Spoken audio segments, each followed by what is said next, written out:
We are going to see about the tympanic membrane perforation. In that, first we will start with the anatomy of the ear.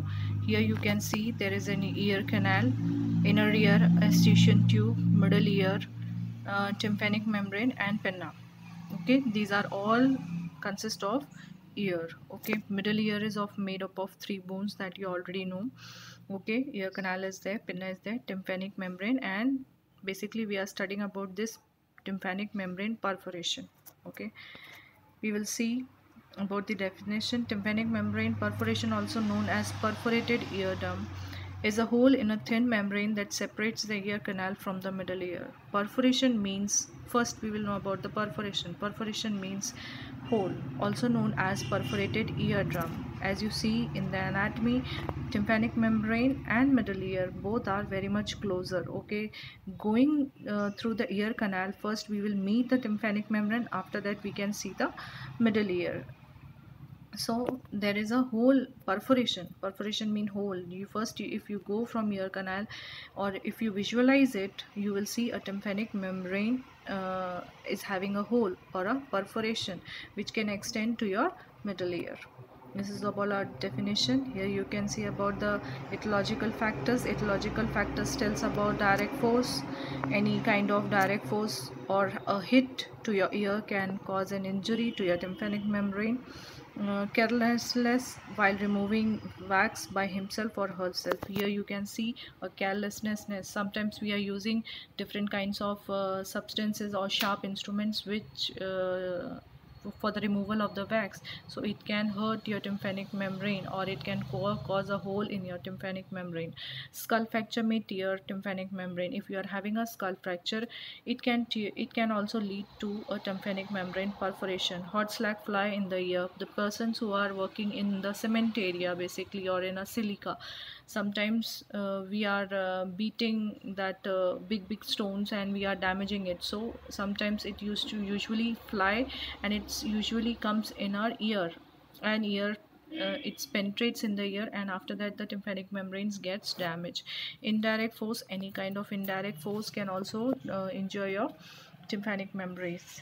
Next, increase in the violence and firearms. If you see there is a lot of violence, or the person not able to tolerate that loud volume or like that, that can also injure your tympanic membrane. As well as firearms are like guns.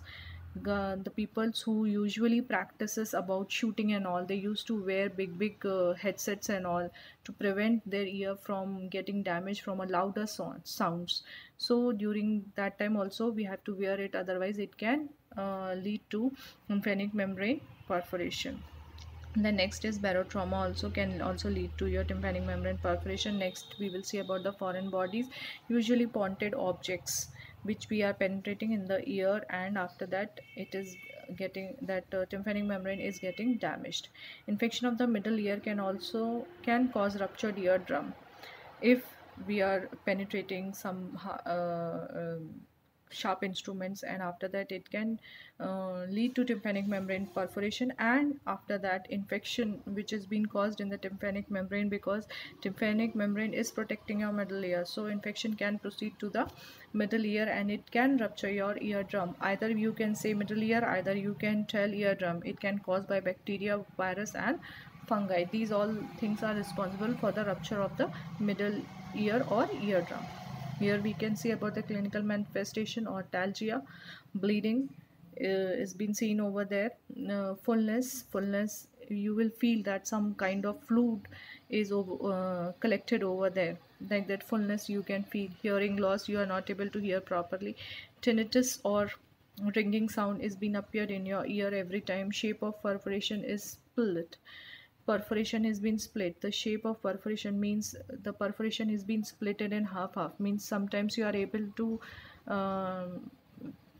hear that that flute sound is over there. So that shape of the perforation, it can be splitted, it can be upside also, it can be downside, and that fluid is shaking in your ear. Otalgia, that I already told, pain in the ear, fullness, discomfort. Blood tinged discharge from the ear. Okay, if blood is coming, tinged mean it is accumulated over there like a discharge. means it has been dried up and it has been accumulated in the ear only. Either it can come out of your ear also.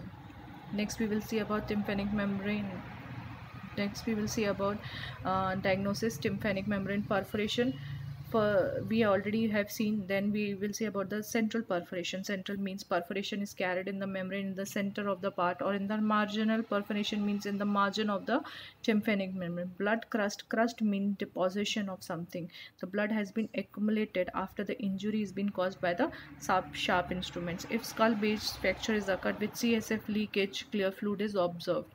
If you see a skull base fracture, if a fracture is severe, you can, that CSF fluid is being leaked in your ear canal or in the tympanic membrane, and clear fluid is being observed when we are diagnosing or when we are checking with such kinds of instruments which are used for the tympanic membrane perforation. Next we will see about the diagnosis. Here we will see the history collection, physical examination, otoscopic examination is being done. The audiometry can provide useful information.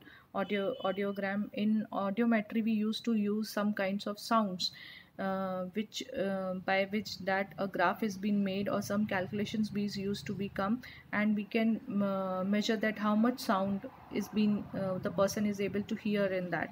That is called audiometry. Then we will see about the tympanogram. Here next is hearing test reveals sensory neural hearing loss. It means inner ear injury.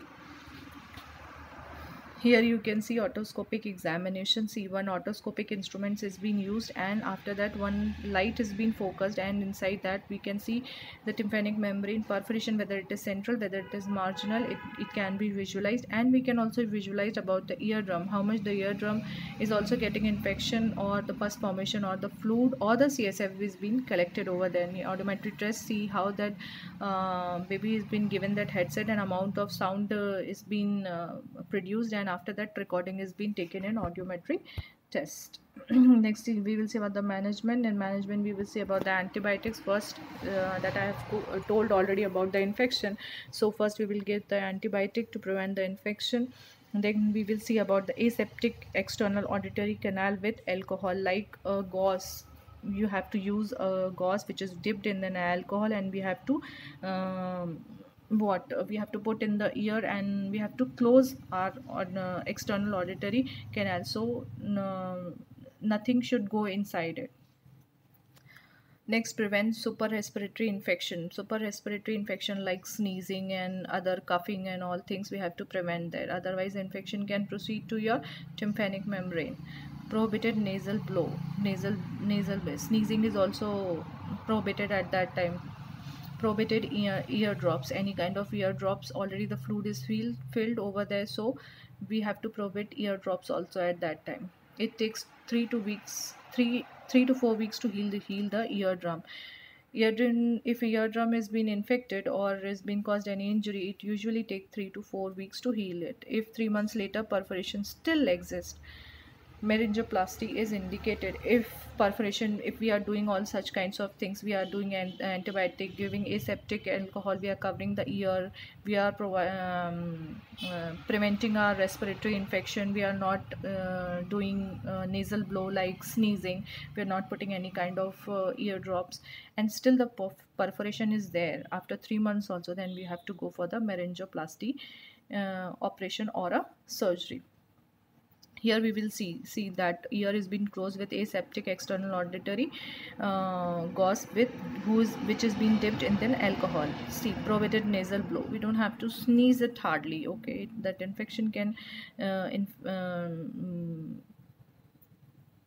go in your tympanic membrane, and it can make a buzz sound over the.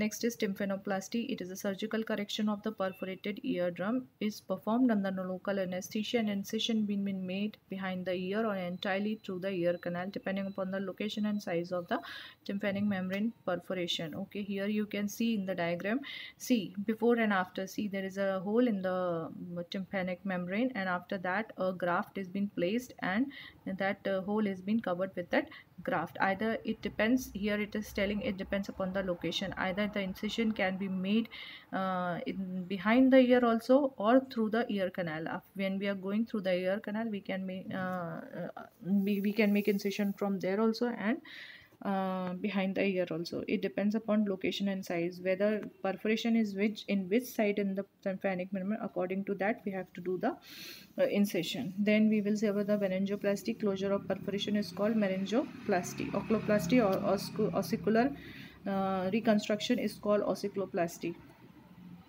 Here, see, you can see graft tissues taken from temporalis fascia. From here we have to take a particularly graft, and it is patched inside your tympanic membrane. Here is meningeoplasty. See, here is the ear canal, eardrum. Perforation is caused over here, so see, underlying graft is been placed over here. Next we will see, here also see how the graft or how that ossiculoplasty is being taken place. See, in the ossicles are that small bones. We have to make a connection over there, so it is being placed according to it.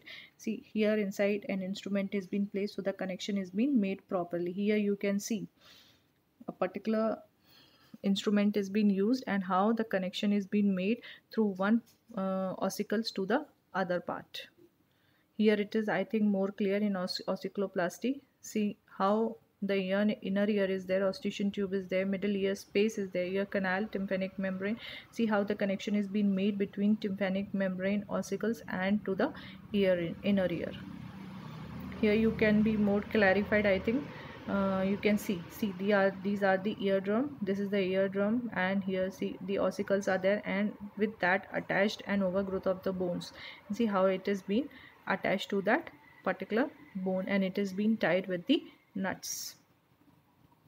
Now the prevention is most important. We should not use any sharp instruments or foreign because they act as a foreign bodies, and through which bacteria, virus, fungus can enter through the ear also, and can injure to your tympanic membrane, and thus it leads to a tympanic membrane perforation. Be conscious while removing your wax. This is very much important, because we are using any kind of substance inside the ear, and it can lead to injury to a tympanic membrane, and the infection can lead to the to your middle ear. So very much conscious to be in removing your wax using ear plugs. Always we have to use the ear plugs for the removing of the wax. This is all about my topic.